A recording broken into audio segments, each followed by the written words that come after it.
Why should farmers trust them when something is consequential? I don't. I'm speaking. I don't run a department. Am I a minister? Don't interrupt me. If you agree with me, shut your mouth. The Mercosur trade deal, which will see 99,000 tonnes of beef from Europe. It will see deforestation across Latin America, and it will see the importation of beef, substandard beef, at a carbon cost of 3 to 6 times Irish beef. Now, Minister, how does that make sense? How does it make sense that we are going to pay up to €26 billion in fines by 2030?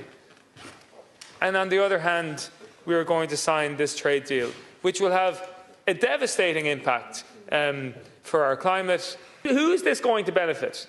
We have got some of the best beef in the world, some of the strictest and toughest environmental standards, and the beef that we are going to import is a verifiable health risk.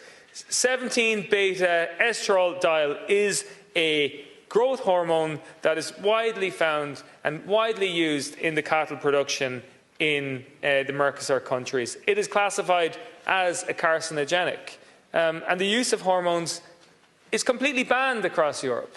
It is completely banned in Ireland. And we have seen this double standards not just in this beef deal, but the tillage sector know all too well about this.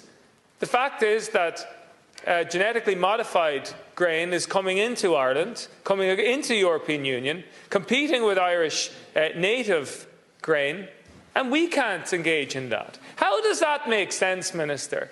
And, you know, like I sat in the committee this evening and we spoke with our Polish counterparts, and we are working to try and build alliance across the European Union. But that is what the government should be doing here. That is what the Minister for Agriculture should be doing. And I think we do have support. And, you know, it seems that, you know, the electioneering that went on at the ploughing championships and agricultural shows across the country before the general election, and all of those commitments seem to be forgotten.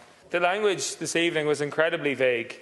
And that is absolutely, you know, totally disappointing. And in terms of the safeguards, I think it's well documented now that there are no safeguards, that the beef price can actually fall by 9% over consecutive years, over 5 years, without any safeguards being implemented. And it will cost the farming sector across Ireland up to €130 million. So it's time the government get off the fence. You either come down with the farmers or you come down on the side of Mercosur.